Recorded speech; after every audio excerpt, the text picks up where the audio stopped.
IPL టోర్నమెంట్లో 14 years తర్వాత వాళ్ళు ఆడినటువంటి ఫస్ట్ మ్యాచ్ని గెలిచిన ముంబై ఇండియన్స్కి వాళ్ళ హ్యాపీనెస్ ఎక్కువసేపు నిలబడలేకపోయింది.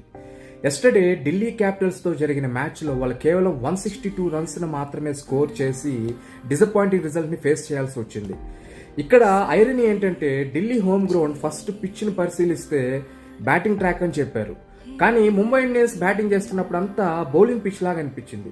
సరే బౌలింగ్ పిచ్ కదా, ముంబై ఇండియన్స్కి లేని బౌలింగ్ అటాక్ బుమ్రా కానీ, శాంట్నర్ కానీ, షార్దుల్ ఠాకూర్ కానీ, అలాగే దీపక్ చాహర్ కానీ, సో వాళ్ళు ఈజీగా బౌలింగ్ చేసి వికెట్స్ తీయచ్చని అనుకుంటే సమీర్ రిజ్వీ ఆడిన విన్నింగ్ నాక్ వలన మొత్తం బ్యాటింగ్ ట్రాక్ లాగా అనిపించింది.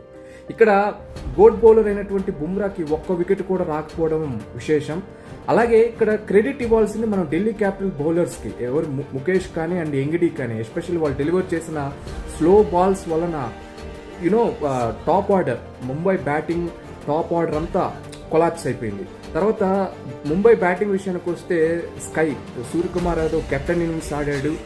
తన స్టైల్కి భిన్నంగా ఆడాడు. యాక్చువల్గా కొంచెం సబ్టిల్గా ఆడాడు. తన ఫేవరెట్ స్వీప్ షాట్స్ అన్ని బాగా ఆడాడు. తన 50 స్కోర్ చేయడం వల్లనే ముంబై ఇండియన్స్కి ఆ డీసెంట్ టోటల్ అన్నా దక్కింది. And of course Sameer Rizvi the man of the match. Last time ఎల్ఎస్జీతో ఆడినప్పుడు కూడా మనం 15 స్కోర్ చేసి మ్యాచ్ గెలిపించినప్పుడు కూడా మాట్లాడుకున్నాము.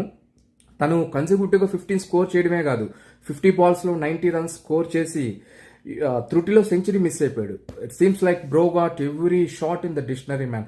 తనకుండే వైడ్ వెరైటీ ఆఫ్ షాట్స్ చూస్తుంటే అసలు మతిపోతుంది.